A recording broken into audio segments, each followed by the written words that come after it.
to record to this computer.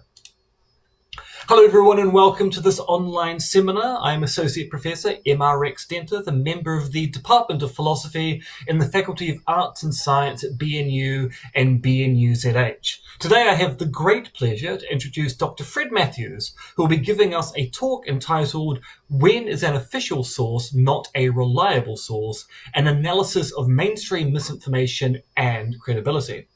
Fred is currently a teaching assistant at the University of Bristol, where he also received his PhD. His main areas of research are in political philosophy and environmental ethics, and he has an interest in social epistemology and the philosophy of conspiracy theories. He is the author of Liberalism and Individual Freedom in the Climate Crisis, which is forthcoming in Environmental Ethics, and on the censorship of conspiracy theories, published in Social Epistemology last year. Today he's giving a talk on mainstream misinformation, so I'll invite him to present his material now. Fred, you have the stage. Thanks very much, Em. Yeah. It always strikes me as weird when I'm introduced as doctor. I can't get used to that. But thanks for that introduction. Yeah, that's so now I don't have to introduce myself, which I never like doing anyway. So yeah. All right, I'm going to share my screen. It worked the first time. Let's hope it works this time. Can everybody Fantastic. see that? We can indeed. So this talk is called When is an Official Source Not a Reliable Source? An Analysis of Mainstream Misinformation and Credibility. I think one thing that will become apparent as the talk goes on is that the title and the talk are a little bit misaligned now. And I think you've got these sort of works in progress that it's kind of inevitable. I don't think most of the talk is going to be about official sources being, well, some of it's about that. It's also got lots of other things in it as well now that I've added on. But yeah, if I've missed out anything in the abstract that you really caught your interest, I'll do my best to answer that at the end in questions, if anyone has a question about that. So yeah, I think I'm going to be talking for about 50 minutes as far as I'm aware. And this paper is going to have, broadly speaking, two sections. So the first section is going to be about a kind of conceptual exploration of differentiating different kinds of official sources, differentiating them from reliable and credible sources, and trying to create a classification system which I think makes it easier to assess conspiracy theories and misinformation. And I think this is true regardless of which definition of conspiracy theories and the precise definition of misinformation that we're using. The second part of the talk is going to be looking at questions about how to identify what I'm calling mainstream misinformation. So very briefly, misinformation which is promoted by putatively reliable or credible sources, which is very widespread in its popularity, but which is nonetheless, I would say, pretty demonstrably wrong, or at least more dubious than it's presented to us. So I'm going to be looking at that through the lens of what I'm calling the well-informed layperson, and how the well-informed layperson is able to identify when official sources or credible or reliable sources are misleading us. And I'm going to be using some examples of this. So because of the subject matter, these examples are necessarily going to be controversial. It's impossible to talk about mainstream views promoted by credible or reliable sources that you think are wrong without saying things that are controversial. But given that, I've done my best to try and justify everything I think with reference to the best evidence I can find. Okay, I think that's all I've got to say by way of introduction. So let's get straight into it.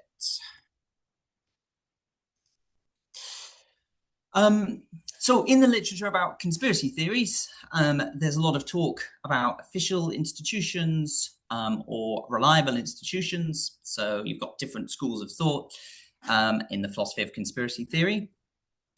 So some people are particularists and some are generalists. You've got this famous debate. So particularists think conspiracy theories are not wrong by definition, do not have a general underlying fault. They should be assessed on a case-by-case basis. generalists believe that there is some kind of underlying fault, that the concept of conspiracy theory is somehow disreputable. And I think both sides of this debate sometimes define conspiracy theories as sitting in opposition to official sources of information. Not all particularists do that, as we're going to see later.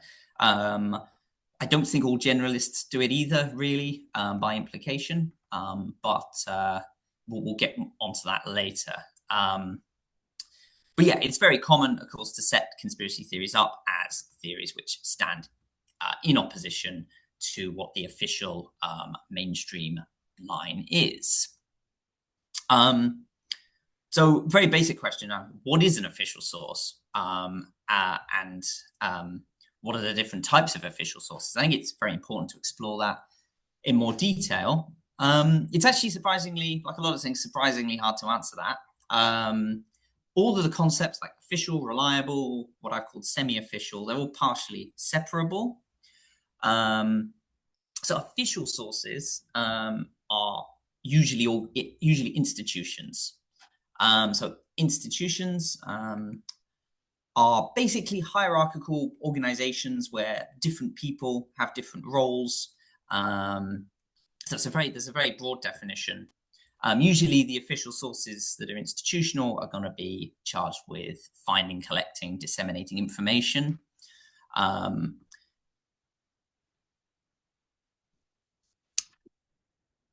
So the way I'm defining official sources is by, well, first of all, we can break them down into different categories. So what I'm calling official and semi-official sources.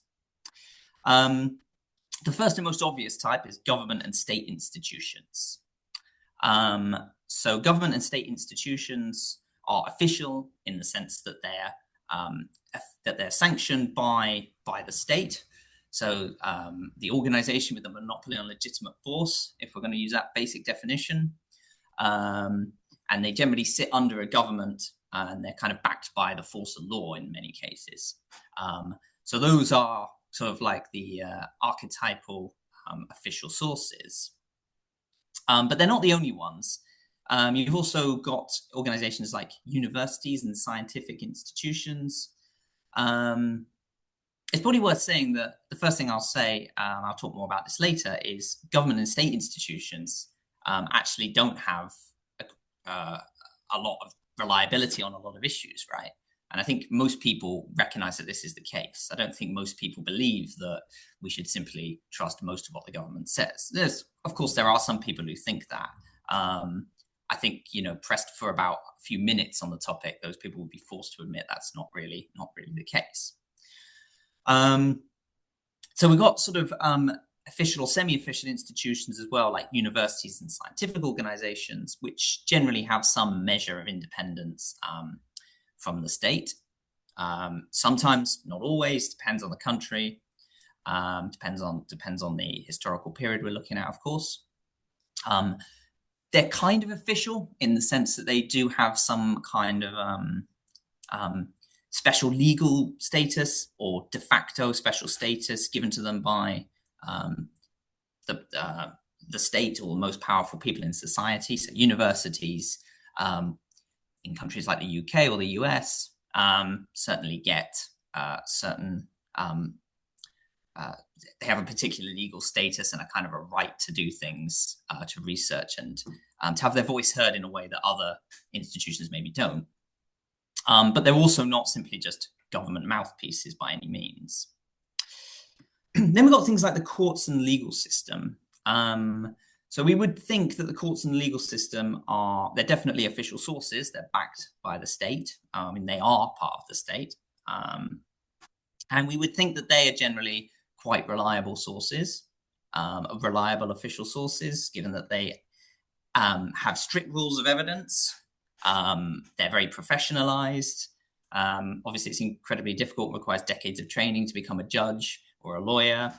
And then you have division of labor often between judges and juries, for example. And it's very strictly guarded what kind of evidence is and isn't allowed in court. So you would think what a court says usually is pretty reliable. That's actually not the case often. We're going to see, I'll mention this again as we go along, that often courts can be, for instance, have a very pedantic application of the law and ignore pretty obvious evidence that's staring them in the face that something's wrong, but insist on ignoring it anyway, or make sort of sometimes wildly illogical decisions about things. So again, they're definitely official sources, but whether they're reliable is more questionable. So another category of institutions I'm including under the banner of official or semi-official is the mainstream quality media, right? So what we're talking about here is like the sort of newspapers of record. So New York Times, very famously, in the UK, The Times, The Guardian, the Financial Times as well. They're considered to be generally good at fact-checking, generally considered reliable by a lot of people, at least for basic facts. They're not official in the sense that they have a sort of special legal status, but they have a kind of de facto cultural status. So the New York Times, being the paper of record, is something that's very deeply ingrained in the US consciousness, as far as I'm aware. Yeah. So some, I think, official, semi-official, or putatively reliable or credible sources are not clearly institutional. This is tricky. Institutions govern our lives in the modern world well, they're basically ubiquitous. If you live in any modern society, institutions are everywhere. Arguably, that's been the case for all of human history, really. So if to say it's not institutional is not quite right, but there are some sort of some official or semi-official sources which are not really the voice of an institution as such. So if we're talking about things like refereed academic works, articles and book chapters, they're not the voice of an institution, they're the voice of that author. They are institutional in the sense they're published by a publishing company, and they've been through a kind of refereeing or peer review process, which has a backing from institutions. So you can only really peer review works generally if you have credentials which are given to you by an official institution or semi-official institution like a university. But what the author's saying is their own view by and large, so it's not the voice of an institution as such. Same goes for journalism. If you, for example, have an independent investigation by a skillful journalist, it's not clear that should count as an institutional view, though if it's going to be published in the mainstream press, it has to go through an editorial filtering system. So yeah, these are they sit in the hazy middle ground. So we sometimes also have sources that are generally seen as credible and reliable, but they're not official or semi-official. So we're talking here about things like independent journalistic outlets. They can be highly respected. So here I've got a picture of I've got Bellingcat and the Justice Gap.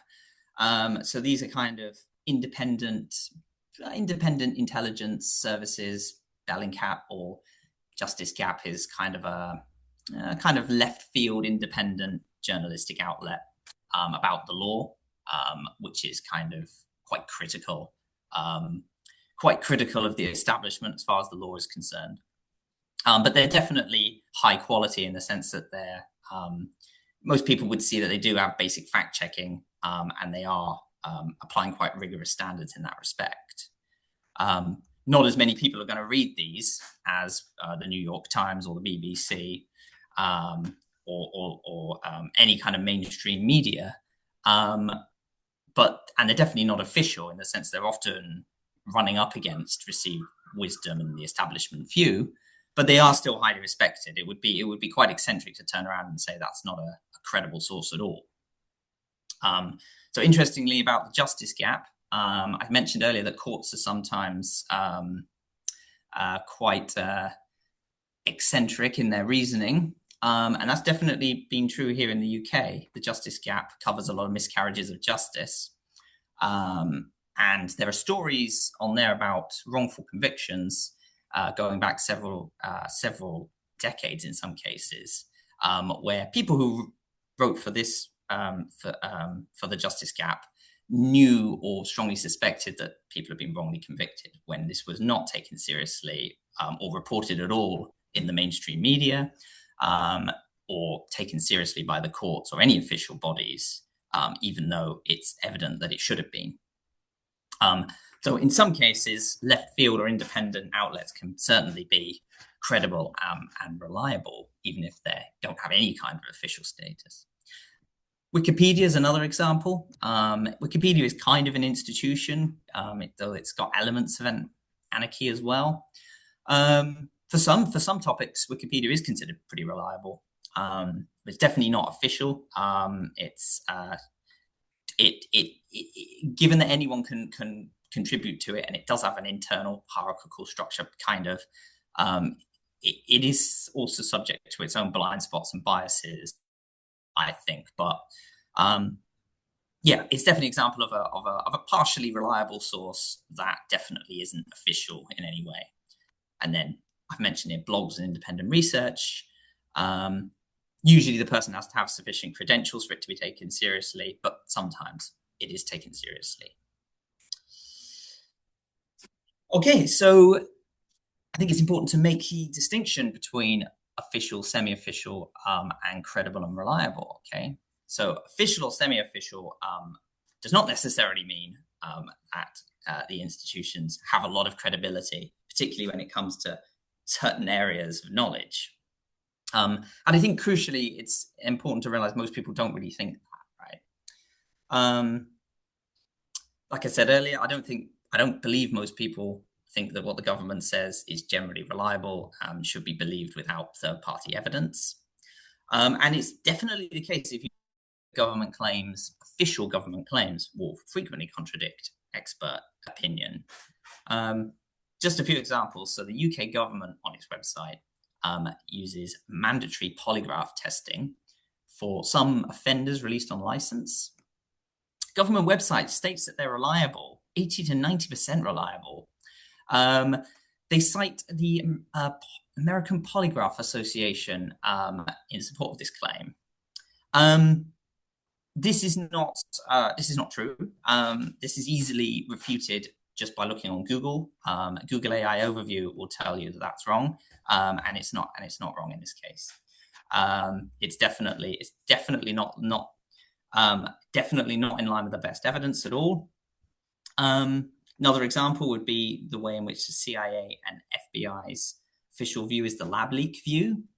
The idea that COVID originated has a man-made source from a Chinese lab, which I don't think is supported by most scientists with relevant expertise. Although I think it's a bit of a obviously very contentious. So I think it'd be helpful to use a classification system where we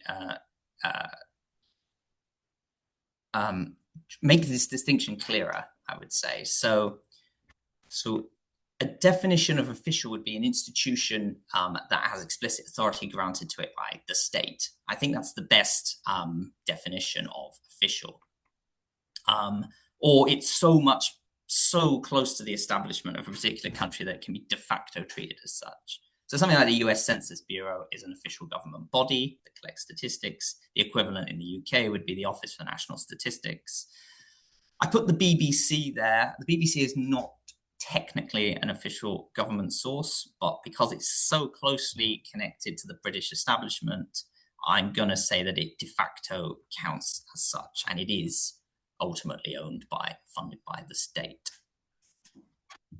Semi-official, it has a large platform and widespread reach. So things like the Papers of Record, New York Times, and the Times in the UK. And of course, there's going to be quite a lot of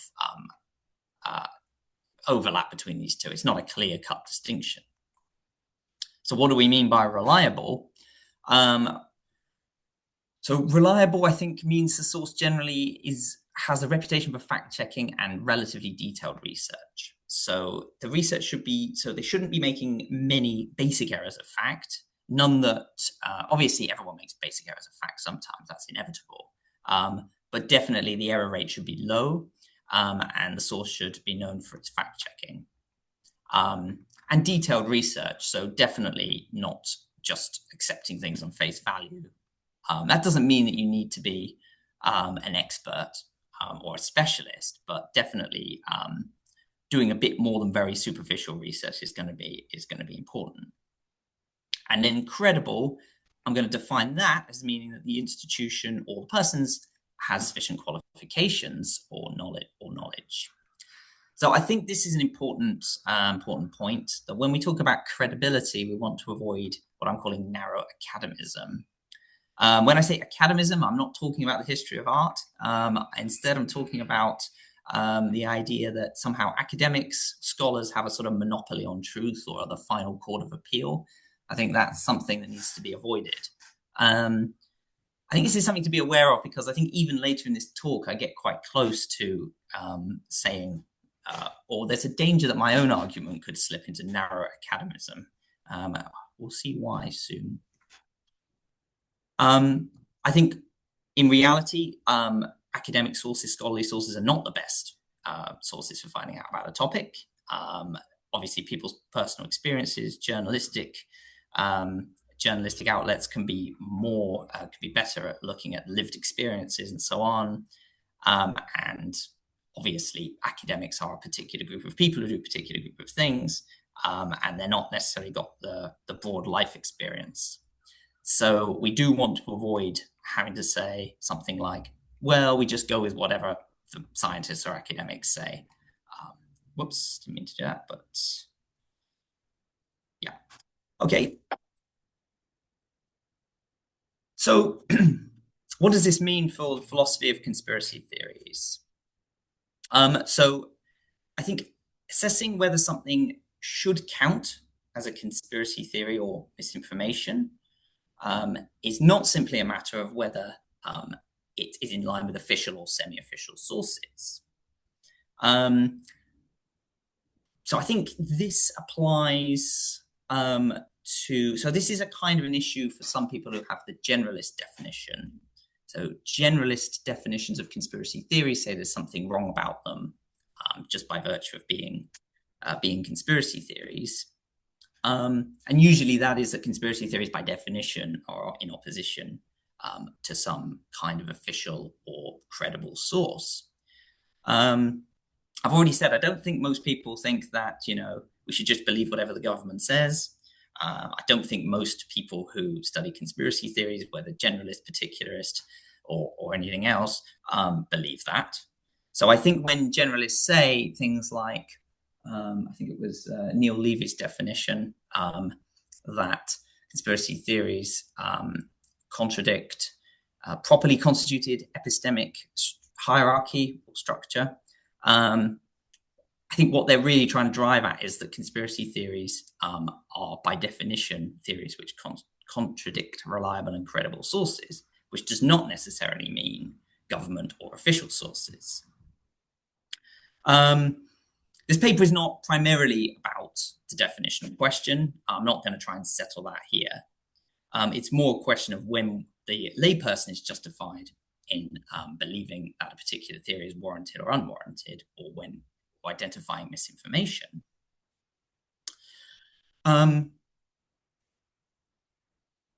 So when it comes to evaluation, not just definition, but evaluation of theories, assessing whether something should count as conspiracy theories or misinformation, or should be considered an unwarranted conspiracy theory or misinformation, I should say, it's definitely not a matter of whether it's official, but I don't think it's just a matter of whether it's promoted by putatively reliable or credible sources either. And that's because these can also be catastrophically misguided in some cases. So this is going to be the main thesis of the second half of the paper. Some of the most respected and often reliable sources can promote falsehoods. This is mainstream misinformation. So before we move on to the question of identifying mainstream misinformation by this method, I want to talk about why it's quite good from a clarificatory point of view to use the classification system that I've outlined. So we can see that some conspiracy theories contradict official sources and some don't. Some contradict reliable and credible sources, some don't, and these sources do not necessarily always agree with each other. So we can see, for example, with the government's polygraph stance, it's wholly official in a sense that the government says it. But if you look at what most scientists or most universities, what official or semi-official institutions say, they're not going to go along with that. So yeah, you might be thinking for particularists, those who accept the minimalist account of conspiracy theory. So that's the idea. Conspiracy theory is by definition just any theory about a conspiracy. None of this is really a problem. This might be a problem for people who think conspiracy theories are defined or understood by their relationship to official sources, which some people on both sides of the debate have said. But it's not a problem for people who just say, we're just using a very neutral basic definition of conspiracy theories. This is true, I think, if we're talking about how to define conspiracy theories. If you're simply saying the definition of conspiracy theory is that's any theory about conspiracy, obviously you're not saying anything about official or reliable, credible sources at all. So your definition, the concerns in this paper got nothing to do with your definition.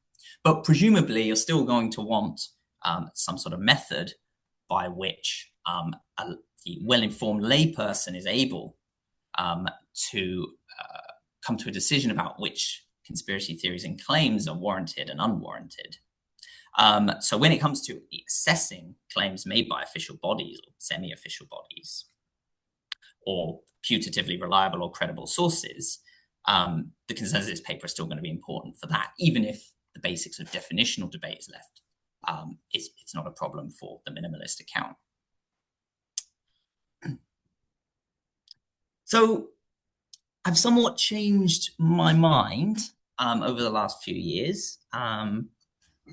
So back in 2023, I published an article where I say something like, generally, conspiracy theories which run contrary to official sources in Western societies earn the pejorative title conspiracy theory, which seems to be largely contradicting what I've said now. And I think that's right. I think I've somewhat changed my mind. And the reason for that is I think there are a lot more conspiracy theories which are... So I think on a descriptive level, there's a lot more conspiracy theories which are promoted by official sources, so where official sources actually are the origin of conspiracy theory. And I think that's actually kind of quite widely accepted by people in general. So I think there's actually a lot more, it's a lot less clear cut than I used to think it was. So, I mean, if we look at examples like assassinations from the 60s, Martin Luther King Jr. and Malcolm X, for example, quite a lot of official or credible or reliable sources have said that they think this is a conspiracy. So the House Select Committee on Assassinations, very famously, but also the courts. The King family won a civil case in the 1990s, claiming that James Earl Ray was not the killer of MLK.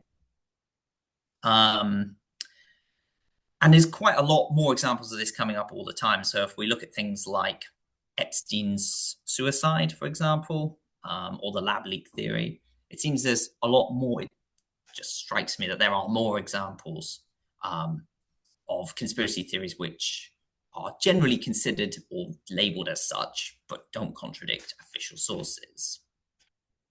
I mean, to clarify, I do think my main argument I made 3 years ago is still right. I just think that the definition I put forward at the beginning is a bit wrong. So I think this approach works well. This classification approach works well on the basis that it allows us to get clear about what we mean when we're talking about official or semi-official sources, and be clearer about what we mean when we're saying that a conspiracy theory or a claim runs up against official sources, and how much weight we can assign to that. So as I say, a lot of claims have a mixed status. It's quite a large number of claims are supported by certain official or allegedly reliable sources, and some are not. Obviously, this doesn't mean that any problem is solved. It doesn't mean that we're suddenly going to be able to determine who we should believe and who we shouldn't. But it does at least have the virtue that it shows the situation is a lot more complicated than we might have thought.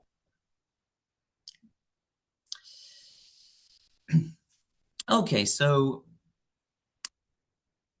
it might be, people might be wondering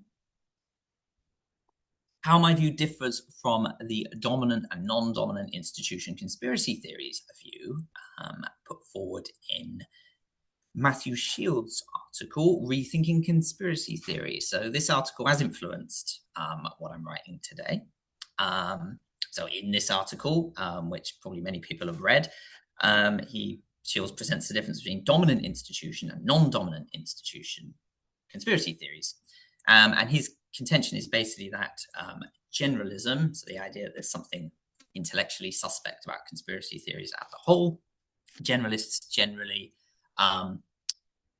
center non-dominant institution theories and haven't ever considered the possibility that there are dominant institution conspiracy theories put forward by official government sources and those in positions of power. And Shields says that generalists should at least be taking this a lot more seriously and should consider centering dominant institution theories in their analysis, which would require us to seriously rethink how we think about conspiracy theories in general. I think that largely that's right as far as it goes. So I'm not saying this article is wrong. At least the core thesis I don't think is wrong. But I think there's ways in which we can build on this, and there's other considerations that are related.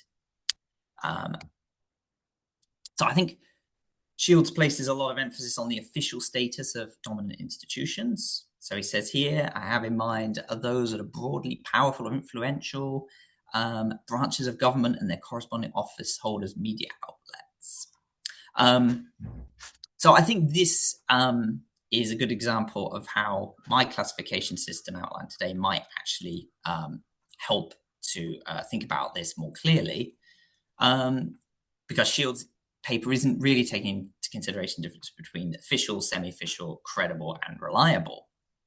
So, for example, if we go back to the polygraph example again, that would be, by Shields' definition, dominant institution misinformation. Okay, so it's a powerful government officially saying we're using these and they work, but it's not mainstream misinformation as I'm going to define it. And the reason for that is that it doesn't have any credible or reliable backing to that claim, right?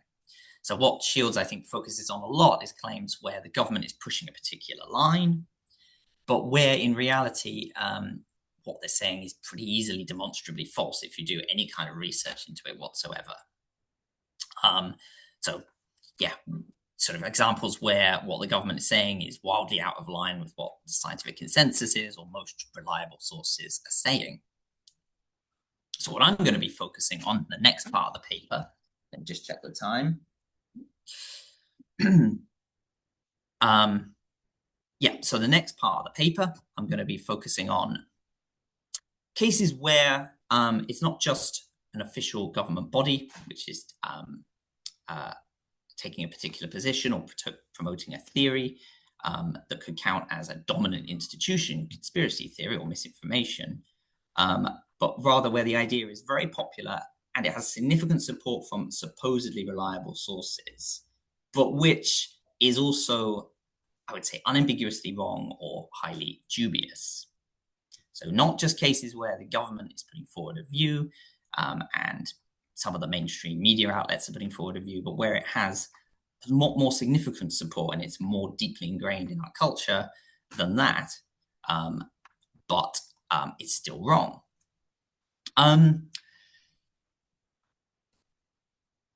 Because that's not to say that what Shields is saying is wrong. I'm not saying that his paper is that the paper is not right to raise these worries. It's just I think we can build on it. Okay, I noticed the time is going by more quickly than I thought it would, so I might have to speed up a little. When do I need to finish, Em? Sorry, I just had to demute myself there and work out where the mouse had gone. You can have to about 5 past the hour. Okay, so another 25. That's good. Yeah. Okay.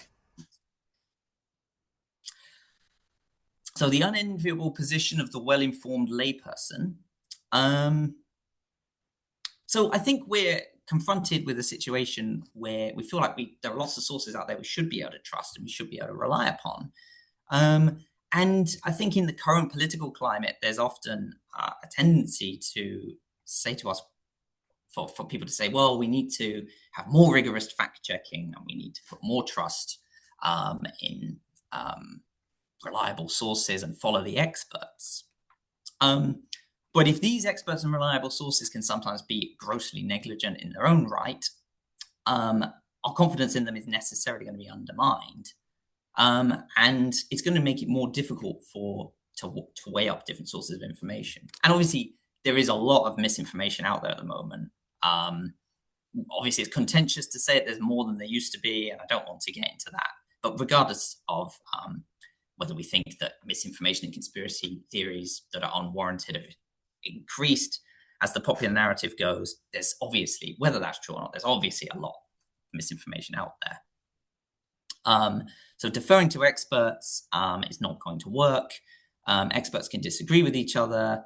Possibility of bias is always there. Should point out as well that though it's a big part of it, it's not just a matter of the novice to expert problem. So the novice to expert problem arises social epistemology when a layperson is asked to try to assess which experts, when they disagree, which one is more likely to be correct or who we should trust. And I think in this case, the layperson is having to evaluate more than just the opinions of subject-specific experts. You're having to weigh up what certain experts say against what other reliable sources say, and what the government is saying, and so on. You're having to make a much. It's not just about choosing which experts you think are right. So here's a good example, I think, of why mainstream misinformation, as I'm defining it, is different, I think, from dominant institutions, conspiracy theories, and misinformation. Non-mainstream misinformation, even when it's promoted by dominant institution, is usually quite easy to detect and deal with. Fact-checking organizations are usually quick to provide an analysis or a rebuttal, talking about things like polygraphs or a lot of the stuff Trump comes out with. Things about drugs, this is a good one. So governments, including the UK government, have persistently said drugs are a terrible social harm, and they've got this whole legal classification system that you can see here. So at the top, you've got Class A, and then you've got Class B, Class C. So this is how harsh the legal penalties are for possession or distribution, and how high the risk is supposed to be. The problem is that this bears very little relation to actually the scientific classification of drug harmfulness. The government frequently ignores its own scientific advisors when it comes to this. They cherry pick the evidence pretty relentlessly, and basically this Class A, B, and C classification has just got no real scientific credibility. So it's a dominant institution misinformation. It's not mainstream misinformation by my definition, because it is just relatively easy to refute it just by looking at pretty much any credible source. And I don't think the mainstream media in the UK also slavishly adheres would take the government's line about drugs either. And another thing to point out, I think, which is going to be quite important later, is that there's a lot of obvious logical or a lot of holes in this drug classification that run contrary to our common experiences. So the idea, for example, that something like LSD is necessarily more harmful than benzodiazepines or alcohol or tobacco is just not really. A lot of people are going to know from personal experience that that isn't true. Right. So what can the layperson use to decide who's an expert and who's reliable and who's credible? So to some extent, I'm drawing on Goldman's paper, experts, which ones should you trust? And I think there's, I mean, that paper is quite good at outlining the general issues that are involved for novices and laypersons trying to decide who to believe. But it is surprisingly difficult. You can look at things like qualifications, level of expertise, possibility of bias, expert agreement, cross-referencing sources. It's very difficult to put these into practice with mainstream misinformation because it's very hard to ignore things like letters after the name, or if someone is quite credentialed or powerful, it's quite difficult to ignore what they're saying. And often the refutation of what they're saying is actually quite hard to find. Can often be buried information. Okay, so talk a little bit now about the epistemic harms. We're going to come back to this later. Epistemic and ethical harms, right? So it's pretty obvious that if mainstream and putatively credible and reliable sources are putting are promoting misinformation, then that's a serious problem for anyone who wants to be well informed about the world for political decision making.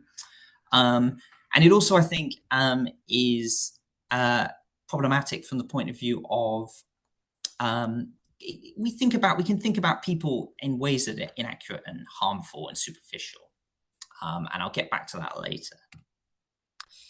Okay, so at this point, you might be thinking, am I looking for non-existent middle ground, right?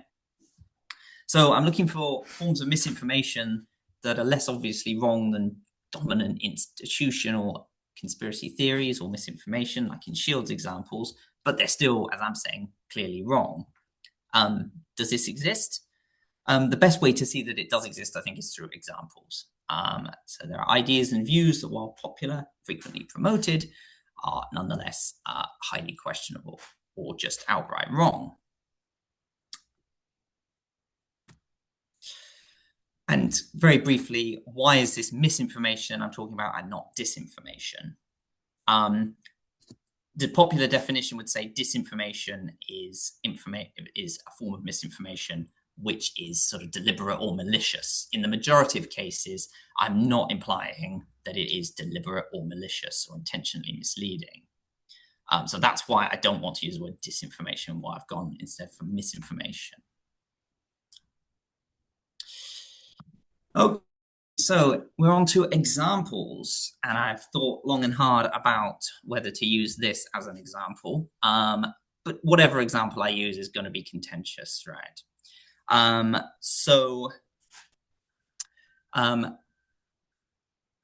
One example of something which I think is frequently promoted by the media, in culture, in some academic works, is what sociologists refer to as generationalism.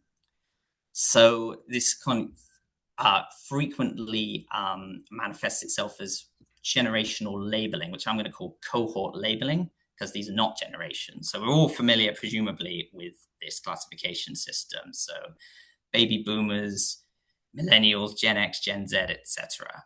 Right? This is something you constantly see in the media. It's constantly promoted as though it's a rigorous scientific classification system. Underpinned by a ideology called generationalism. So the view that people can be divided into different generations or cohorts by their age group, and they have fundamentally different psychological characteristics or traits or values. Okay. Oh, just by the by, this doesn't necessarily apply in China or outside the Western world. I know China, for example, has a different way of classifying cohorts and generations, which may or may not be better than the one we've got in the West. Okay, so is this mainstream? Yes, absolutely, this is mainstream. I think it's fair to say it's wildly popular at the moment. So we see it on social media constantly.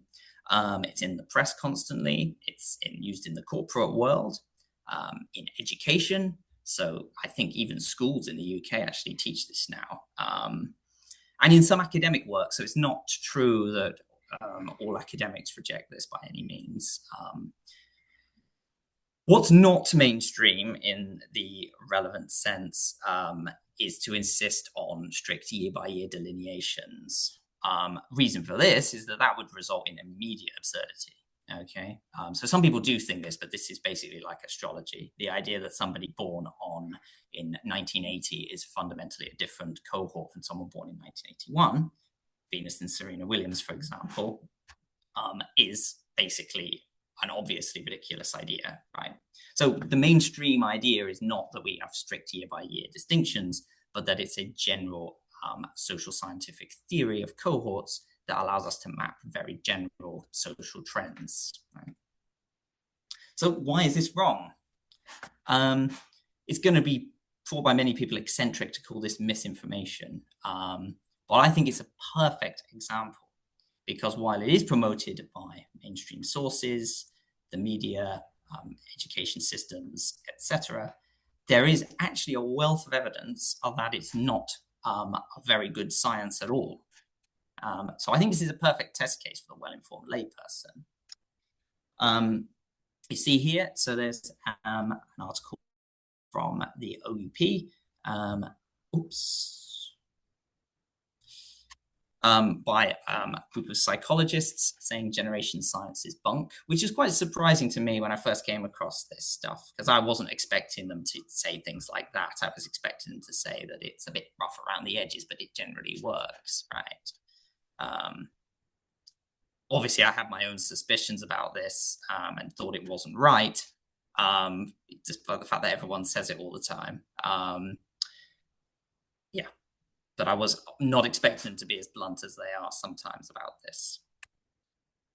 Okay, so why is it mainstream misinformation? Well, I think despite the fact that it's frequently promoted by putatively reliable sources and credible sources, there's several reasons for rejecting it. So first of all, if you look hard enough, and it is quite hard to find this stuff for the average person, I think the majority of people who are trained and have expertise in the relevant areas, sociology, psychology, or certain areas of sociology and psychology and demography, there seems to be widespread skepticism amongst this group of people about whether this is right.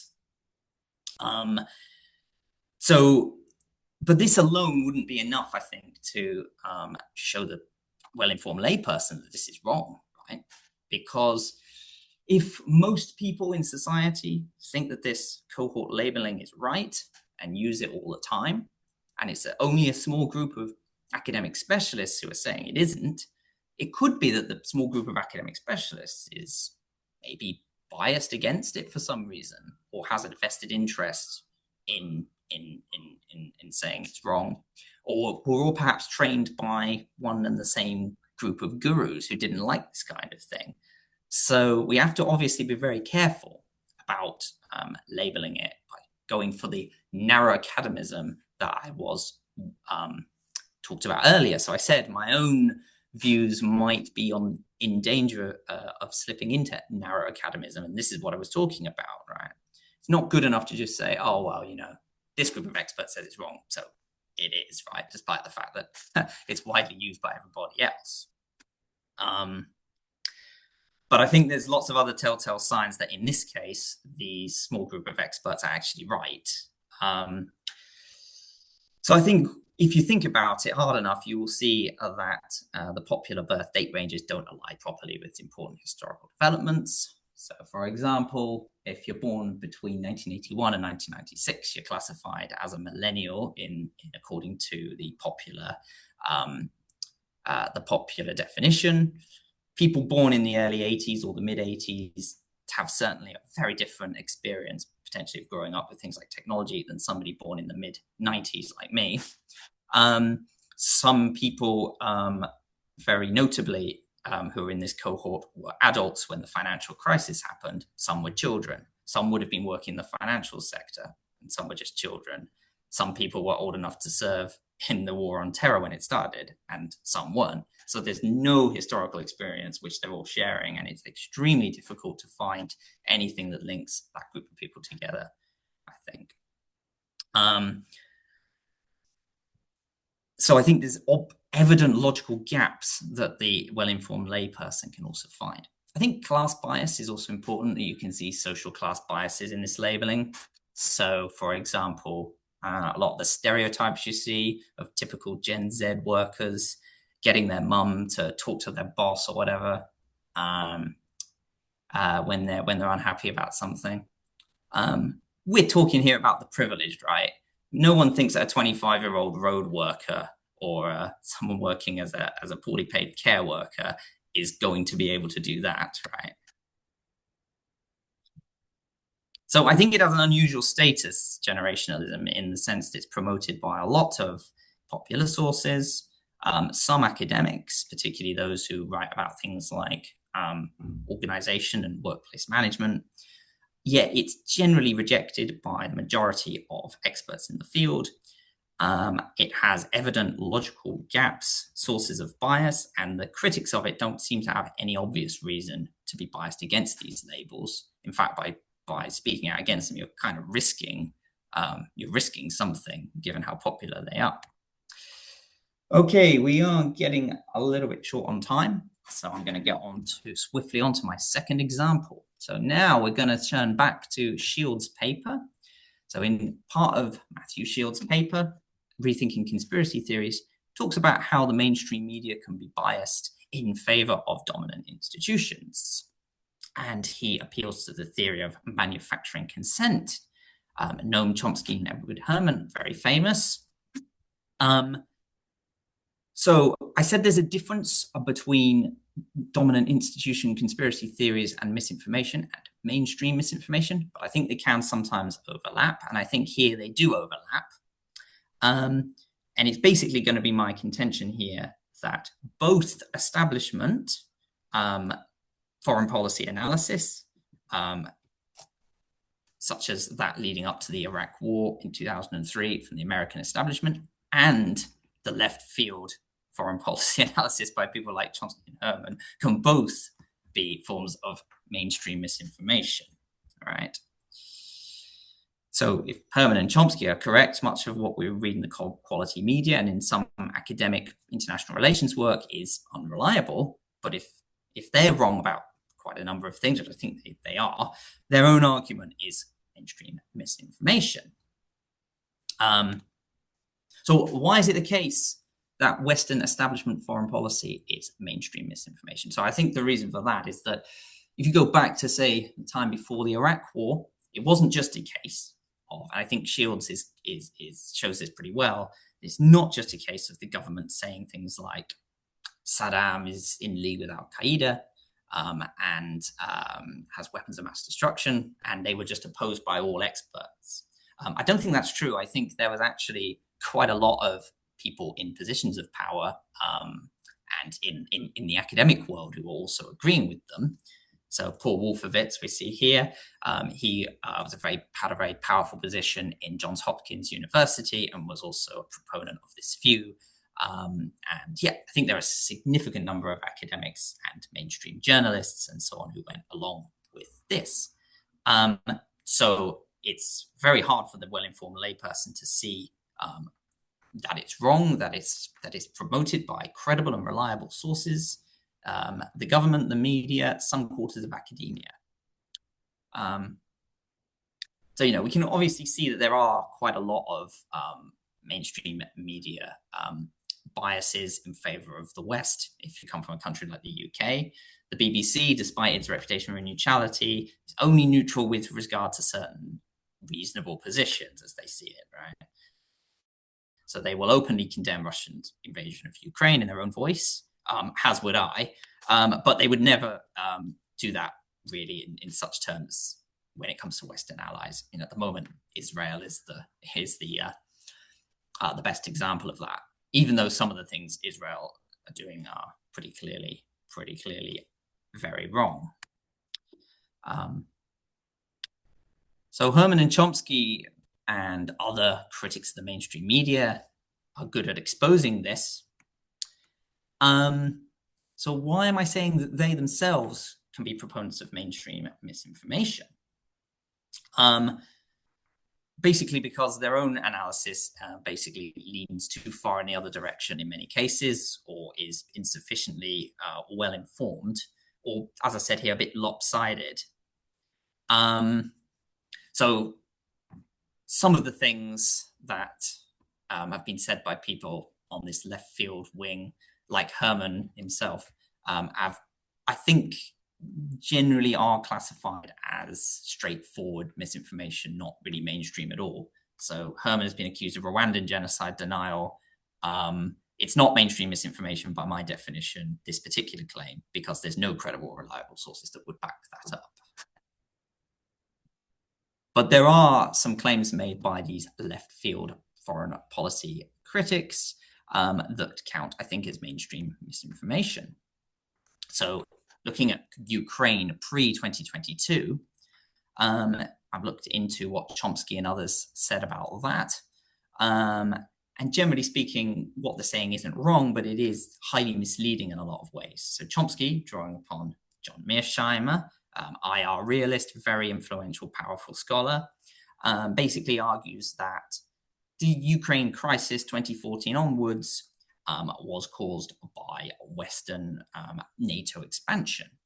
I don't deny that might have played a big role. That might very well be true. There's a lot of evidence for that. But presumably to focus on these kind of, to focus on something like that at the expense of other issues, I think just crosses the line from being a view that's kind of wrong or slightly rough around the edges to being a view that is just demonstrably false, regardless of who's saying it. There's so many other issues, for example, economic issues, oil and gas, Russian great power aspirations, ethnic nationalism, oil, all sorts of things, all of which would have to be taken into consideration. Now, despite the fact that some IR realists backed up Chomsky in this regard and published their work in very reputable places, I still think this view, as he presents it, is mainstream misinformation. Right?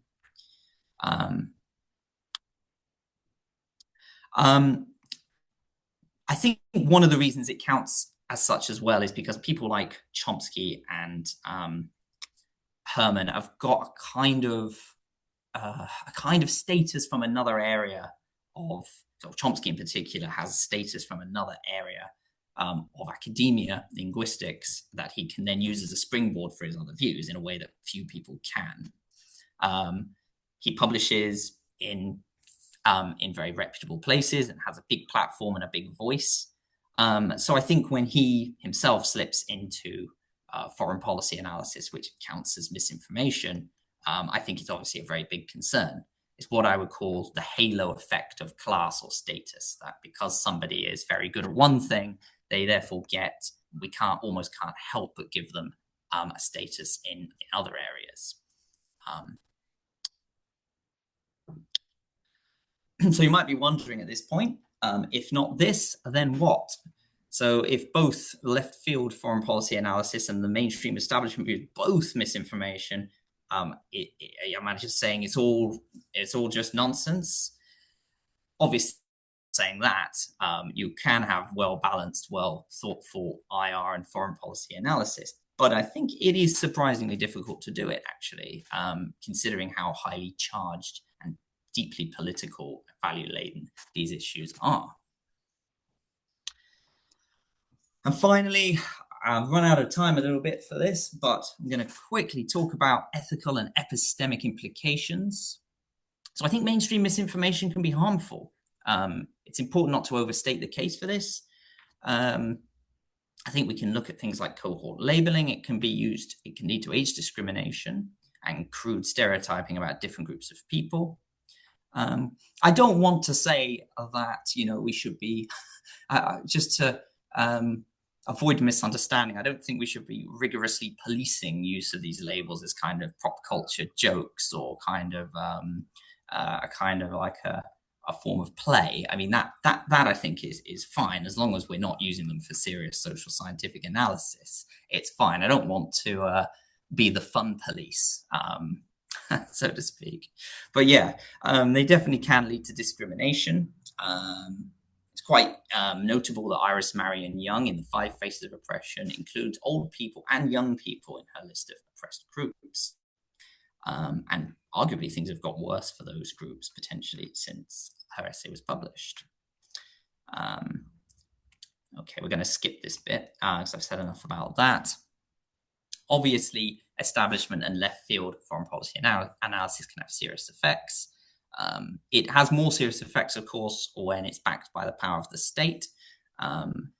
Clearly, people like Wolfowitz had a lot more power than Noam Chomsky, John Pilger, or any of these kind of guys. But even so, if prominent intellectuals are promoting a view which is radically oversimplified or misleading, then that itself is a serious concern for our epistemic environment, and it's likely to deepen political polarization as well, particularly when it divides experts. So IR scholars most of the time don't like Chomsky very much. Some sociologists do. So it makes it more difficult for the layperson to decide who's right and wrong and who to believe. Making sources more genuinely reliable and credible. This is difficult. One answer that we could give is we should increase gatekeeping, peer review, and an emphasis on rigor. My objection to that is that almost takes us on an almost immediate, irresistible road to narrow academism that I mentioned earlier. And non-academic, less rigorously policed sources are actually also very useful and can shed light on things in a way academics sometimes can't. So I'm going to say that the unenviable position of the layperson is likely to continue. Looking out for the proverbial red flags is going to be vital, particularly when things are promoted by mainstream sources, but still seem to fly in the face of common sense or have obvious logical gaps. Then trying to identify the right class of experts is to assess that, and to assess it using your own critical thinking skills will be important.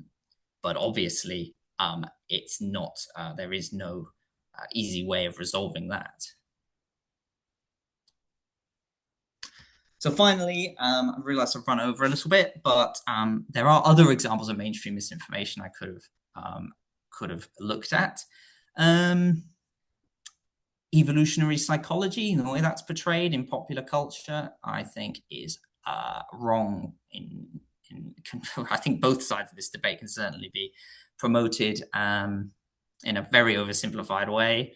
So the idea that we're all genetically determined to follow our caveman brain or whatever, or alternatively that evolutionary psychology, every form of it is simply just unfalsifiable, just so stories. Both of those positions are wildly oversimplified, I think, even though they're often portrayed even by, in some cases, allegedly reliable sources. Claims by the courts, police, and the government. So miscarriage of justice cases, as I mentioned earlier, those are quite serious, that lots of official bodies can all come together and say the person's guilty, even sometimes in the face of evidence that they're certainly not. Okay, so to conclude very quickly, I've looked at the distinction between official, semi-official, reliable, and credible sources, and we've seen the complex relationship, and I've proposed that this dividing sources up in this way can be a good way of classifying conspiracy theories and misinformation potentially, or at least whether we should believe them.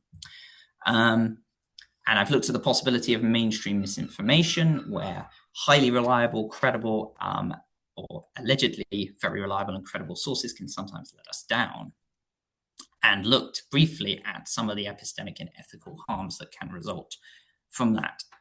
from the point of view of our well-informed layperson and their very difficult position. Okay, thank you very much, everyone.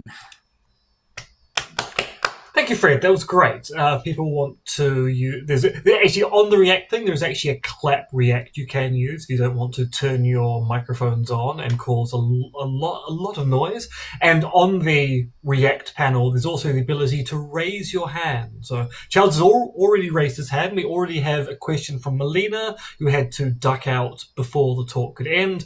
I am the respondent on this paper, so I will start with just a few thoughts. This is going to be a very short response because by and large I don't have any particularly big issue with the presentation. It's more things you might think about. And I have to say, because you sent me this presentation in advance, I was surprised to find out the UK has mandatory polygraphs, given that I just thought it was relatively well known that polygraph as a science is largely bunk.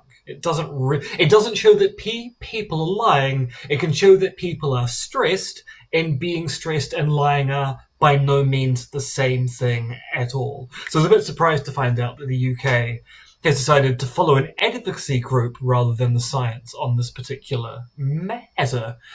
On the examples, so I was thinking about your example of generationalism. And I've always thought that generationalism was a strange hypothesis because A, depending on who you talk to, the cutoff dates for generations change from one scholar to another.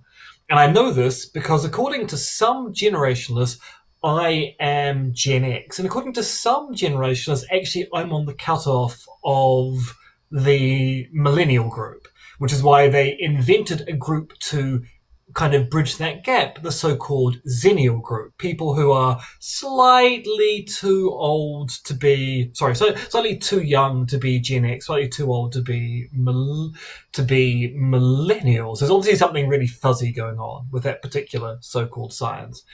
But I was thinking another example, which actually is more insidious, is personality testing. Because personality testing, when you get, the INFP and things like that, that seems to be a very mainstream form of misinformation in certain parts of the world.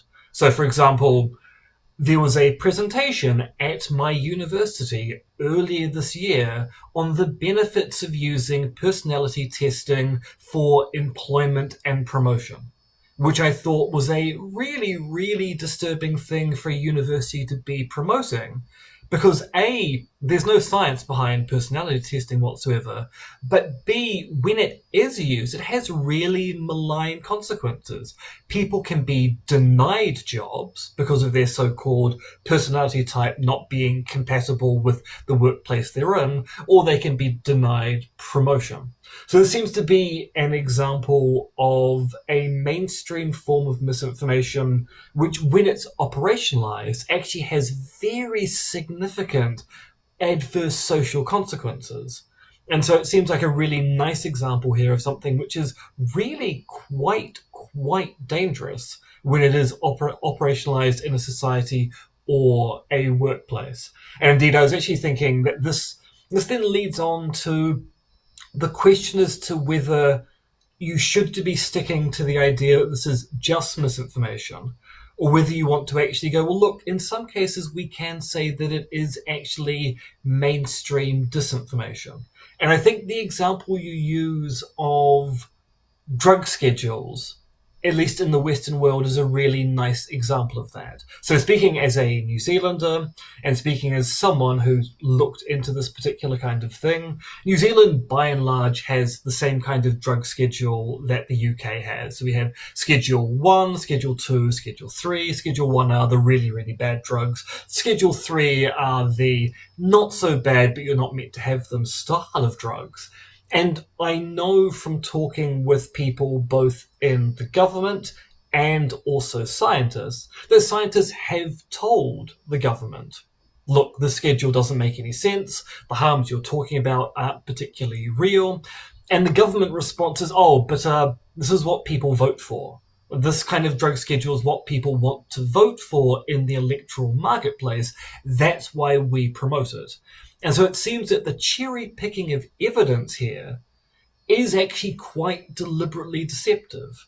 Ministers and civil servants know the drug schedule is in fact not just misinterpreted, but actively really quite wrong, but they deliberately use it nonetheless in order to secure votes from particular parts of the population. And that doesn't seem like accidental deception there. That seems like actual overt deception. That seems like it's mainstream disinformation rather than misinformation. And so while I understand the not wanting to put intent into this particular type of schema, because in many cases it's very hard to work out whether someone is actively being deceptive or are themselves misinformed or being disinformed by other people. I think there are going to be some situations where you can bite the bullet and say that this is mainstream disinformation rather than mainstream misinformation. So I've got two other points I want to make, then I'll open things up to the audience for their own particular questions here. One point's just a really minor one. When you're talking about institutional authorities and the like, I think it's probably useful to recall the way that Curtis Hagen talks about authorities. So for audience members who aren't aware of Curtis's work, Curtis is a particularist, but he's a particularist who favors an ordinary language style definition of conspiracy theory. So he does take it that conspiracy theories stand in opposition to official theories or official sources. He just doesn't think those official sources or theories have much epistemic weight, if anything, as to how we should assess whether a conspiracy theory is true or false. And so when he talks about official theories or official sources, he talks about the views of ostensible authorities. So we have a notion of a conspiracy theory in opposition or standing rival to an official theory or an official story, which is put forward by the ostensible authorities. They're not necessarily epistemic authorities. They're simply people who have been put forward as being taken to be reliable or credible, even though actually it turns out they might not be upon investigation. And so I think this actually fits in with the kind of schemata that you're producing here, and then ties in very nicely to a set of particularist arguments by the ordinary language particularists, which are already kind of extant in the literature to some particular degree. The other thing I was thinking of is, when do these institutions become official? Because I was thinking about the Chomsky and Herman case you talk about at the end of the paper. And what's interesting about Chomsky and Herman and their popularity amongst particular people, particularly on the left when it comes to theories of international relations, is that they're mainstream because A, there's an audience for that particular style of analysis, and also there's a significant audience for that particular style of analysis, which indicates there's something interesting here about the audience number when it comes to something being a mainstream source versus a non-mainstream source. There are going to be lots and lots of people like Chomsky and Herman who have really, really tiny audience numbers on Instagram, TikTok, or YouTube, making similar claims. And we might still think they're putting forward misinformation, but we're not thinking they're putting forward a kind of mainstream misinformation. To have mainstream information requires there to be a certain number of people who are invested in these views. And that then gives you a kind of interesting genealogical story here. And that from a genealogical perspective, we can talk about how institutions become official over time. And the example I'm thinking here of is the rise of Christianity in the Roman Empire to being the dominant creed of faith in Western Europe, and then eventually Eastern Europe and other parts of the world as well. And that this was a small institution that gained audience number, became more and more mainstream over time, and genealogically might also be waning in its power now as people seem to be moving away from these things. So I think there's something interesting to be said about the audience number and the rollers as to what that makes a view mainstream, and thus what gives misinformation a particular power under some circumstances, and also explains why some misinformation just never ever gets any traction in society because it's not able to become mainstream because its audience number is either never able to grow or just never has the kind of penetration we might expect. So yeah, so those are the kind of things I was thinking about as I listened to your talk this evening. At least this evening, my time.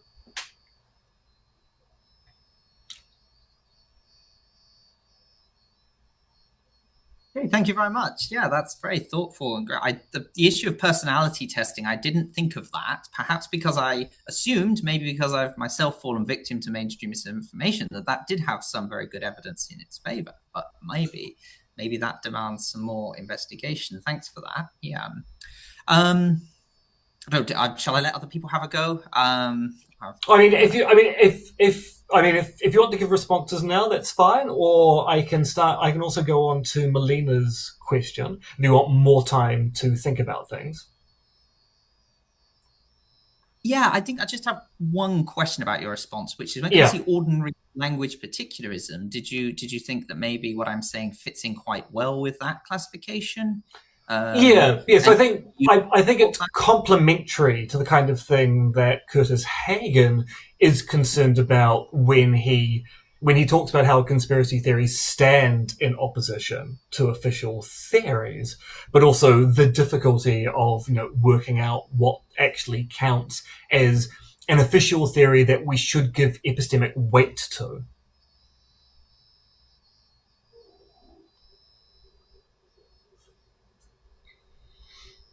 Okay, so So Melina had a question and she had to duck out. So this may be something which ends up just not being a particular issue, but let me ask it nonetheless. So Melina knows it has been asked.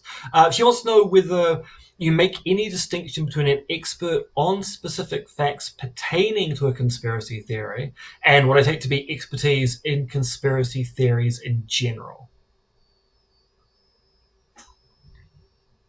I do not make that distinction in this paper. I am aware of a couple of papers on this topic, her paper and your paper about this. Yes, I'm aware of them. I haven't incorporated that into this paper yet. I think probably the assumption, and it's a very sort of very vague assumption, is probably that there are experts on specific facts pertaining to conspiracy theories, but I'm not really experts about conspiracy theories per se. I'm not sure that they necessarily exist as such. I have not read her paper on this, so I have to apologize for that. But I will have a look at it and try and incorporate that as well if it helps. Yeah.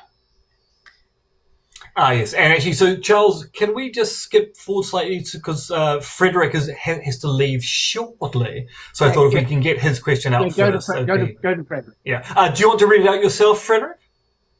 Okay. Oh, yes, I wrote it in the chat because I'm a bit in a hurry, but I'll be fine. At least I can ask the questions and then maybe listen to the answers later. That is fine. Okay.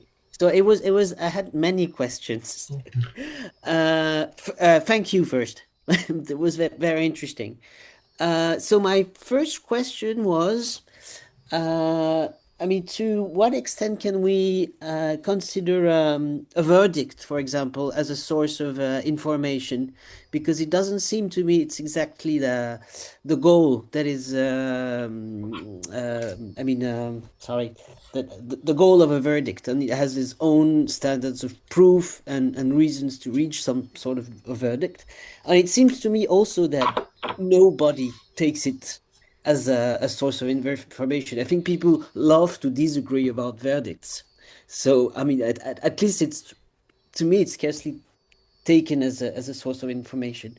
My second question was from my overconsumption of mainstream media, as you call them, mainly, I mean, the French version of BBC and BBC as well. It seems to me that I really, most of the time, hear people disagreeing.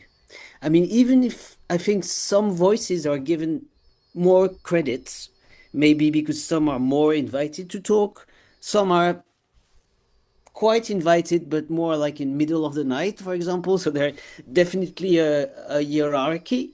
But it seems to me I hear people disagreeing more than some sort of official truth being displayed. So, I mean, I think also about my own experience, for example, as a teacher, I obviously see how, there's a hierarchy between voices, but I have some difficulty with this because it seems to me that there is contradiction between different institutions, and they're quite manifest to me. And the last question was about who is this lay person? Uh, I mean, compared to who and in what domains, and which domains, sorry. And I was wondering how far the position of the layperson is inconvenient. And it seems to me it's inconvenient to the extent that this person should have some sort of full belief. But maybe it's just, okay to suspend your judgment and not be sure. And I don't see to what extent it should be an inconvenient position. So there was many questions, maybe too much. Thanks. I'll do my best. Yeah. Yeah. So about the example of courts and verdicts, yes, that's definitely true. So a verdict is reached in a different way using different standards of evidence from the standards of evidence we see elsewhere. I mean, I suppose I'm classifying it as official because it becomes per se the official position of the state, right? It's backed by the force of law. If a jury returns in the UK, in England and Wales, if a jury returns a verdict that you're guilty, you are taken, if it's a sufficiently serious crime, you're taken away to prison immediately. You're deprived of your liberty. And there is an emphasis, there's supposed to be an emphasis on fact finding and use of rigorous, reliable scientific evidence, and witness testimony, and that's supposed to be allowed. So it's supposed to be. So it's definitely official in the sense that it's an official state body, it's binding, and it's supposed to be reliable in the sense that it's supposed to involve very strict standards of evidence. Let me have a look at your question again. Yes, people like to disagree about verdicts and question the jury's verdicts. Yes, of course. I think this goes back to what I was saying about the way people do not always generally consider or usually consider official sources to be reliable or credible. But it's a bit odd when you think about it that institutions which are supposed to use the highest, most stringent standards of fact checking and rules of evidence are still frequently seen as, and in the UK, the standard of evidence for a guilty verdict, if we're looking at criminal law, is beyond reasonable doubt, or you must be sure that they're guilty. And then there's an appeals process as well, where they assess the safety of the conviction. So once you've exhausted all of these, there's even a further line of appeal which lies with the Criminal Cases Review Commission, which is an official body set up to investigate potential miscarriages of justice. There are a lot of cases where people have exhausted every single avenue of appeal and have still been found later to be clearly innocent. So yeah, I mean, these are official bodies in the sense of they're backed by law, and it shows you that even bodies which are very strongly regulated on paper and which are subject to very strict rules of evidence and regulation can still, be, well, for a start, are frequently questioned by people all the time, as you point out, and sometimes make catastrophically bad decisions. So I think that's why I would say I count them as official in that sense. Okay, so about the mainstream media, I wonder if some of this is perhaps maybe a difference in the way it works in France. I have always had the thought that maybe it does work a little bit differently.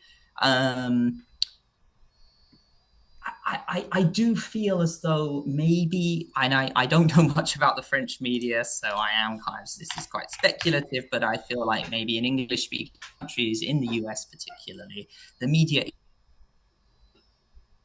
perhaps more so than in France. I think when I was talking about the media as having a sort of a semi-official position, what I'm referring to there is not really opinion pieces or debate pieces, but rather kind of when the newspaper of record is talking in its own voice. So what I mean by that is when it's running stories which are supposed to be separate from like the voice of a particular columnist or the voice of the editorial board. And that's supposed to be, that kind of has semi-official status. So when the BBC runs a story about some social issue, it's supposed to be very, very balanced, very neutral, incorporating all, reasonable positions. And it's not supposed to be like, it's not supposed to be argument or debate. So that I think is where it takes on a kind of semi-official or putatively reliable status. What else do we have? Who's the layperson in question? I think the well-informed layperson, I suppose, is anybody who is a novice or not an expert in the relevant area, but is generally, I'd say, well-informed. What does that mean? I suppose you're interested in the world and you do some reading and research of your own, and you have a decent level of critical thinking skills. I mean, who counts as this? It's hard to say. But if we take something like M's example of personality testing, assuming that that's it could count as a form of mainstream misinformation, that gives you a good indicator of why. To take me, for example, I would probably be a well-informed layperson as far as that's concerned, because I have, say, a PhD in a related field. I don't know much about psychology itself, but I know I've been trained in kind of critical thinking, and I work in a related field. But so I would be a well-informed layperson as far as that claim is concerned. But maybe I was also a victim of mainstream misinformation if I believed that was right, because it's so difficult to assess. So that gives you some idea maybe of what a well-informed layperson is. Somebody who maybe has a bit of knowledge about things that are related to the subject, but isn't a specialist in that subject itself, or is generally quite well read and interested in the world.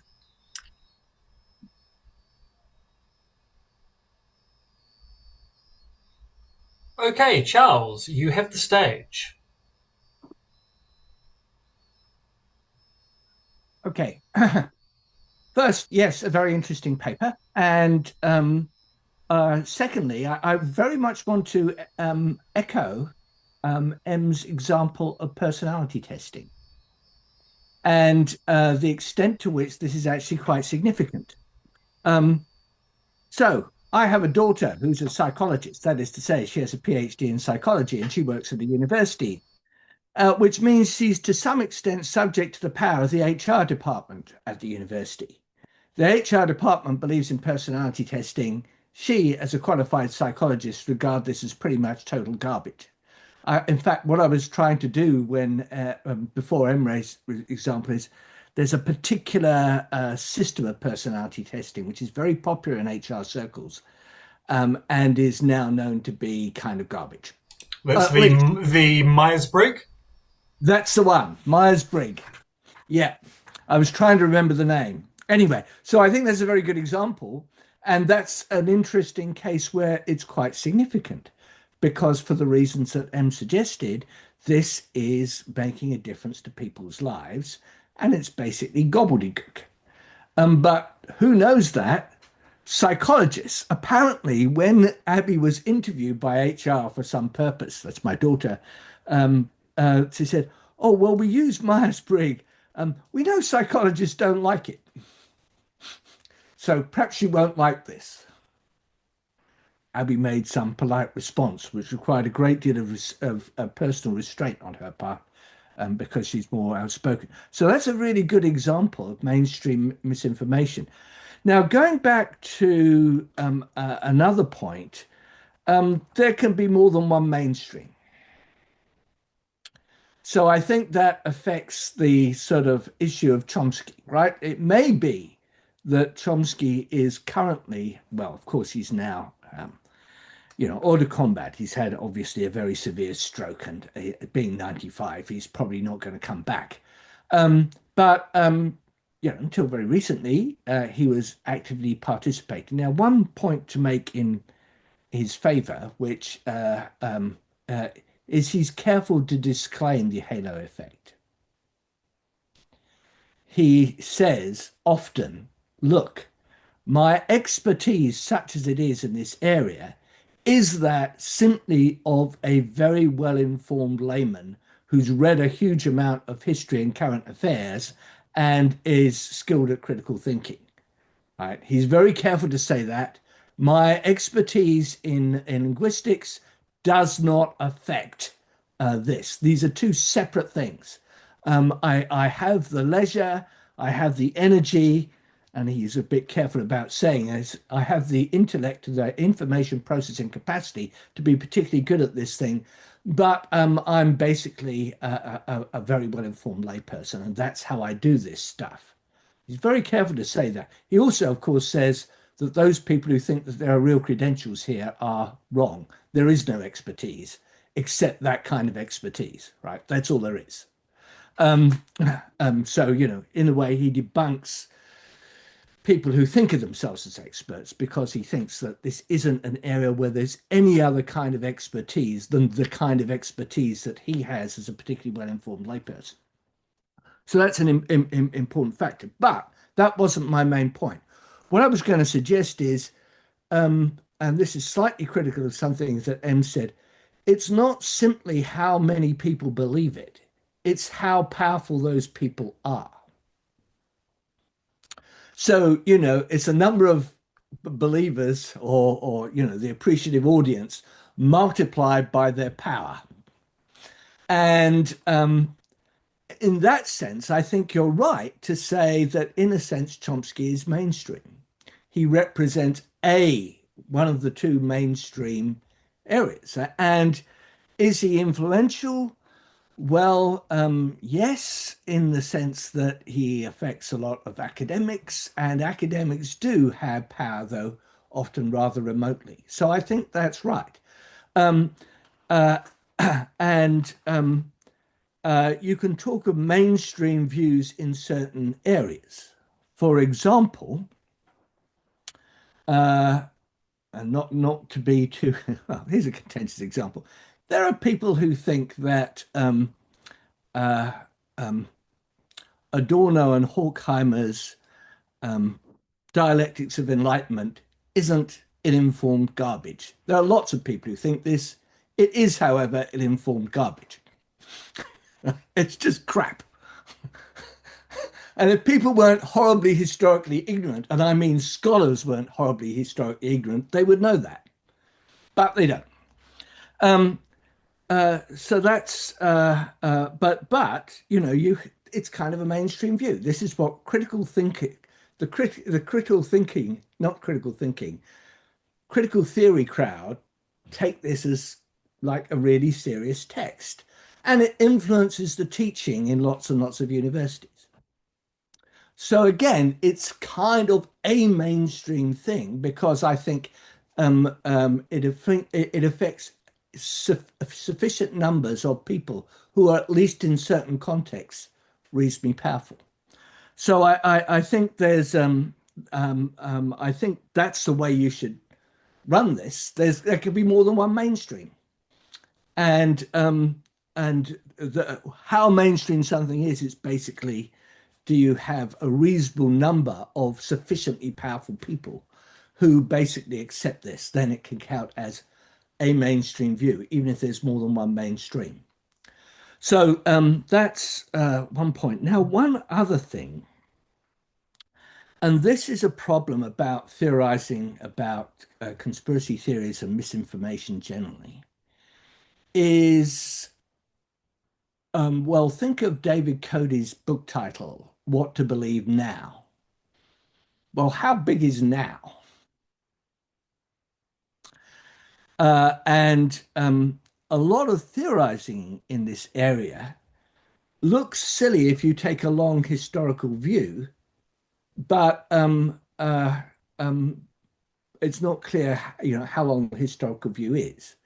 People write about these themes, and one, they don't seem to follow up very much on current affairs, but also they seem to be staggeringly, amazingly, mind-bogglingly pig ignorant about history. This is something that continually startles me. But now I think, maybe I'm the unusual person. I'm the person who's got, an avid consumer of history and has been so since I was about 8 or 9. So, that's 60 years.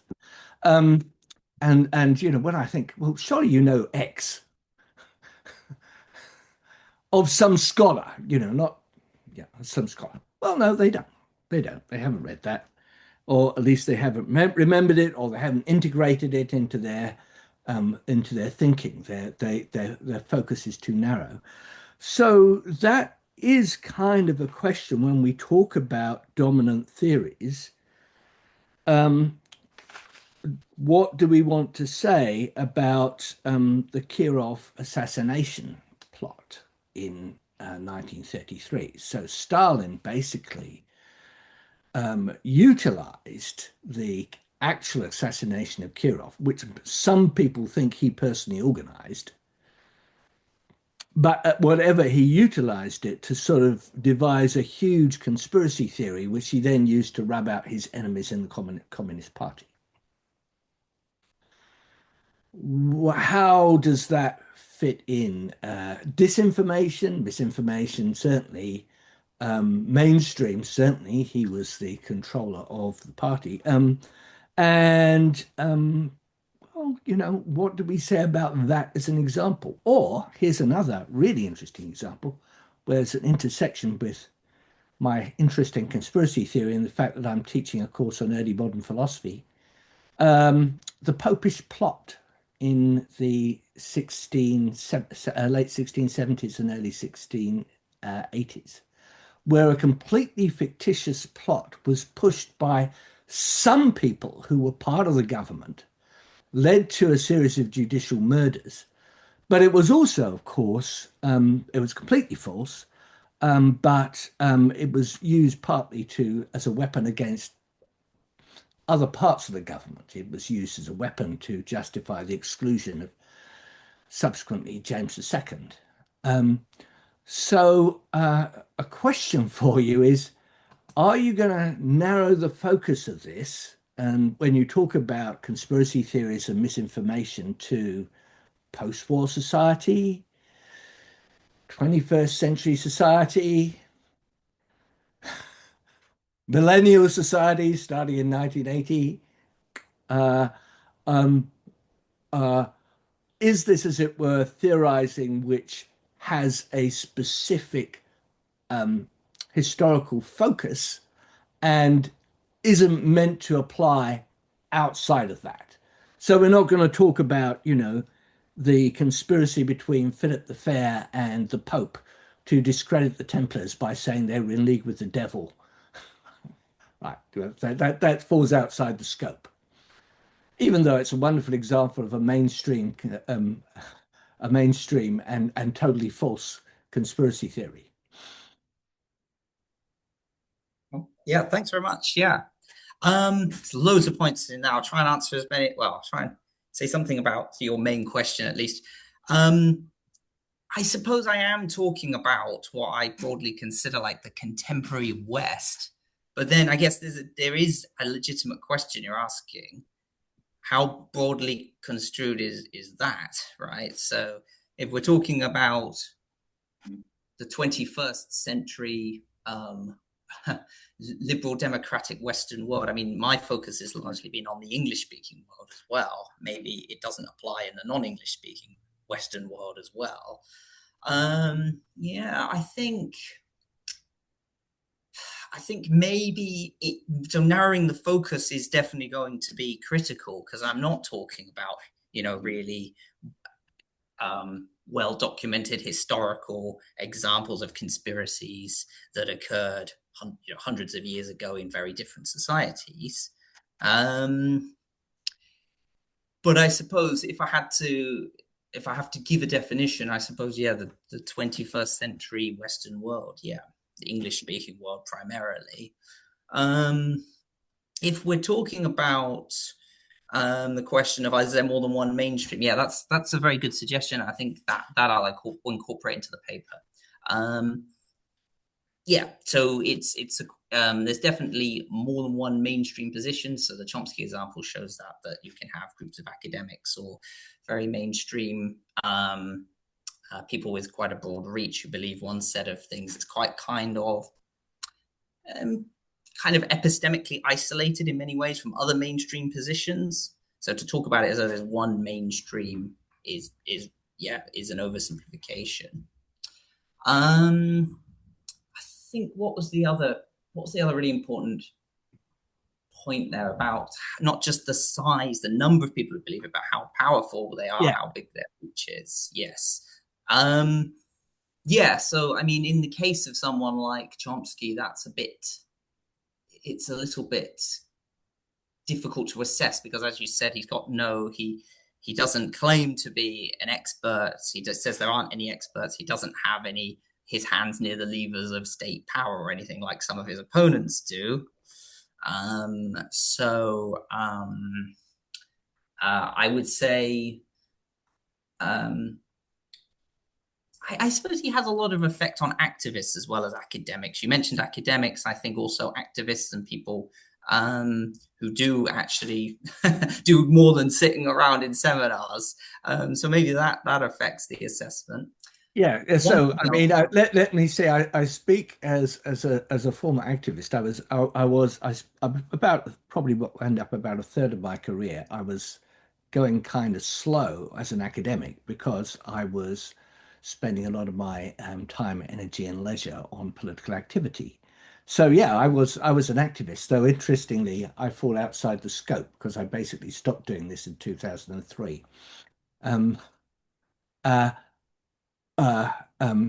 So yes, activists are important because they can acquire power. They can, shift things in various directions. It all depends, how the political cookie crumbles.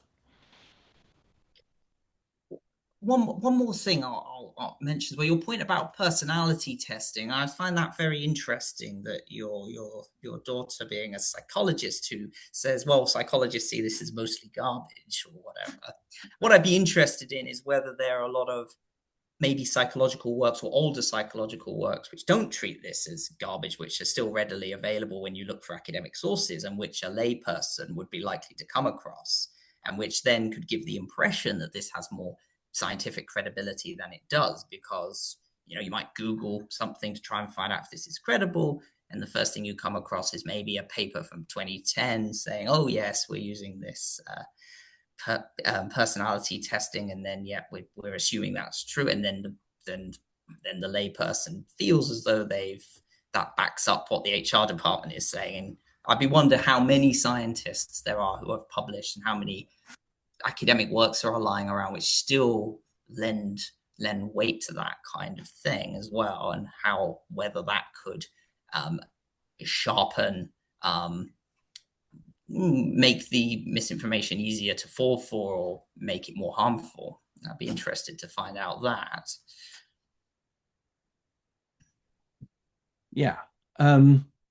I actually can talk to a little bit about that. So the Myers-Briggs stuff was actually developed by psychoanalysts as opposed to psychiatrists. So you might also think one of the resistance by psychiatrists and psychologists to Myers-Briggs is it comes from the wrong field. So it's put forward by what they take to be the charlatans. And I'm saying that because as a particularist who's read a lot of psychological work on the belief in conspiracy theories, there's a lot of really shoddy work in psychology as well. But if people are looking for evidence of the Myers-Briggs stuff, they're going to find that it was operationalized basically around about World War II. It was actually used as personality testing during the Second World War, and thus it was adopted by governments at that particular point in time, but it never got any mainstream academic success, in part because, at least in the Anglophone world, where psychotherapy has never been as popular as psychology, there really isn't a psychological literature that supports personality testing.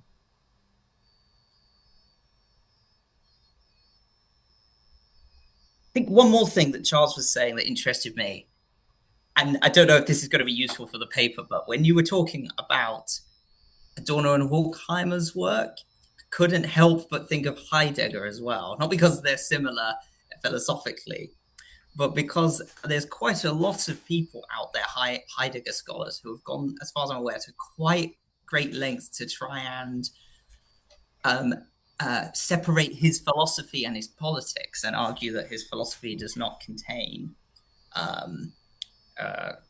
principles of National Socialism, and I don't know whether that could potentially count as scholarly misinformation. Not knowing a lot about Heidegger, maybe I'm wrong. Maybe the other side, the people who say that his philosophy contains National Socialist principles, maybe they're wrong. But either way, it seems like that could potentially be an example. Probably not an example I want to use, because I definitely don't want to be stepping on the toes of Heidegger scholars or getting down that rabbit hole. But I just couldn't help thinking of it. Yeah, might be an interesting example, but yeah, in a way, I think you're better with the psychological testing as an example. I think, yeah, Myers-Briggs, because as I say, you know, I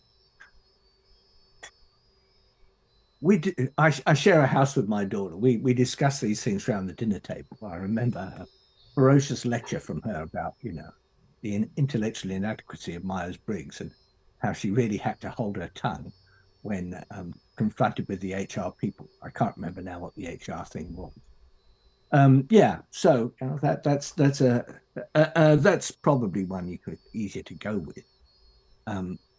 But of course, there are examples where people sort of divide quite radically in the academic world about whether or not something is okay. You know, some people just think this is just utter garbage. And some people think, no, it isn't. You know, what they think that about. You know. I don't think these things can't be argued about, in the sense that I don't think that you can sometimes say, yes, this is bad and this is good. But it's difficult and you have to do a lot of detailed work to do it properly. So if you want to use the example, better with Myers-Briggs. Now, there was something else I wanted to come back to.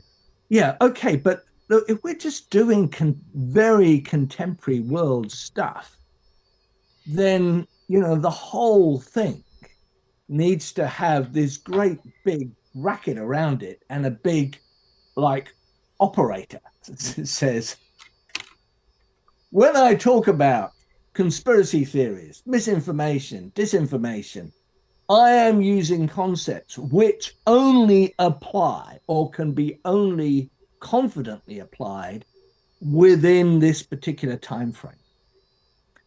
And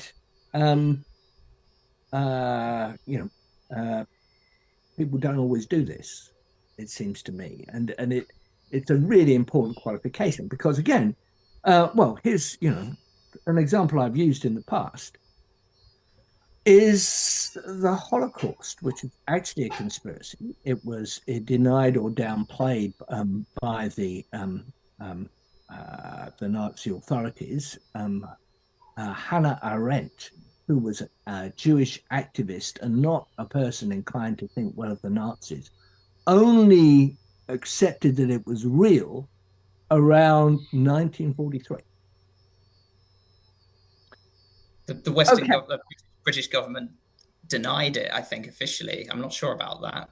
I think they might have initially or not talked about it.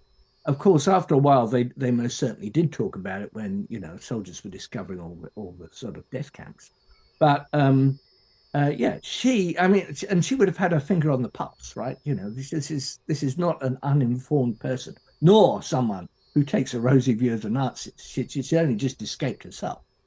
And she didn't accept that it was, as bad as it was until 1943. Now, do we use this example when we're thinking about these things, or are we just going to say, forget all that stuff? Forget we're going to have a cutoff date. I would have thought 21st century is a bit narrow, but that's maybe just because I'm old, and let's make it 1980, let's say. But then you really got to make clear that that's the bracket, because all these things are usually used as if they're atemporal. But actually, what we're saying, or what you're saying, and maybe some others are implicitly saying, is no. These are temporally restricted concepts, and we're doing conceptual analysis not on the concept of conspiracy or conspiracy theory, or misinformation or disinformation. We're doing conceptual analysis on conspiracy theory, in quotes, now, disinformation now, not these things as they have, existed through quite long historical periods. And the risk of doing that is that you'll miss important affinities. You'll say, well, actually, we could learn quite a lot about modern conspiracy theories by examining the Popish plot. We can learn, just as you might say, well, what about? Well, here's a book which you may know. I can't remember the author's name, but the book The Secret World, which is a history of espionage through the ages. It's in Penguin. It's a great book. He thinks that you can talk about spying and espionage in taking the really long view. And he actually thinks if people just take the short view, they don't understand what they're doing. They make mistakes. Espionage needs spies and people thinking about spying, people thinking about espionage and counter-espionage, unless they see it as a set of processes and techniques, etc., with a very long history, will make stupid decisions. Now, I actually think that's a plausible view, but we're going to talk about limiting the focus. That's actually got to be, as it were, the big topic of discussion. I'll just put out the author of that book is Christopher Andrew. Christopher Andrew, that's right. Yeah, and he's a former MI5 head. Yeah, he's very. That is excellent. But I don't know how to respond to that now. But I will think about it. So I have one tentative response. What you could do is say, look, the way I'm doing the restriction here is for conspiracy theories and misinformation under certain political arrangements. So you go, look, in a contemporary Western liberal style democracy, where we have particular theories about the press, particular theories about freedom of academic freedom in the university. So you kind of lay out the kind of structural system that, and look, I'm talking about the issue in this particular political situation. And that allows you to then make it as atemporal as you like. Because look, if you have a society like this in the past or in the future, the analysis will hold. But for talking about the particular type of issue for this particular type of system, these are the rules that have to be kind of set down, and then you do the analysis, and then you go, look, and we can even possibly tweak them and go, well, look, in the 16th century where we have X, but we don't have Y, maybe we can bend the theory to get particular types of responses as well. So yeah, you situate it with respect to a political situation, and you have to quite clearly delineate the rules of that situation, but then it gives you kind of the boundaries where things are cut off, what gets let in, what doesn't get let in. Yeah, that's a good idea. And it actually complements something that I think you were doing. You were actually trying to sidestep the conceptual issues in favor of the substantive issue. So the substantive issue is what to believe now, right? That's, or rather, what should the active democratic citizen believe, and how are they to make their epistemic decisions? That's the question.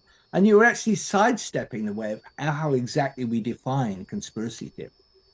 That's a good thing to do, though I think actually the particularist is the best way to actually solve that problem, because we can simply say, well, look, it involves a conspiracy, it's a conspiracy theory, and that's a neutral characteristic.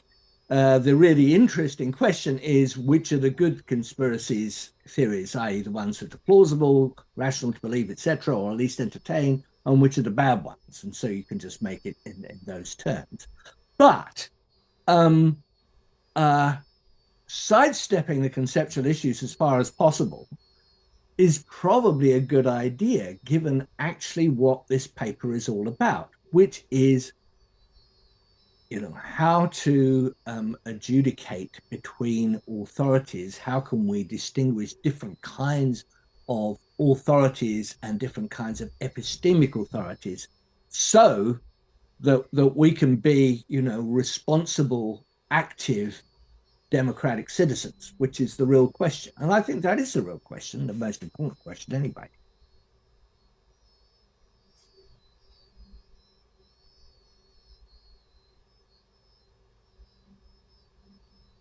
I will think about it.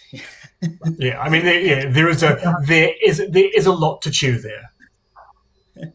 Yes, maybe I'm reaching up the end of my ability to answer questions now, very articulately. But yeah, thank you. That's right, and there will be a recording, so you can just go back and listen to these questions to your heart's content. Actually, I'll just respond to Charles briefly, because he is right that actually audience number isn't necessarily the big thing. It's also who believes it. I was thinking about my example of the rise of Christianity.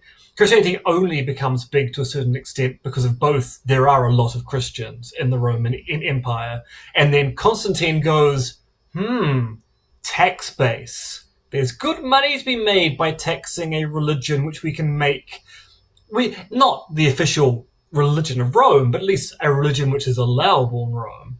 And then Theodosius comes along and go, oh, not just a religion of Rome, the religion of Rome. And that's when Christianity begins its big, to use a terrible term, crusade to take over what we take to be the European world. So yeah, it's not just numbers, it is also, there have to be some people with a certain amount of power to then actually make that explosion occur. But yeah, so yes, no, you're right, Charles. That mild criticism I have taken to heart, and I've changed my views entirely. Right, there we go. Yeah.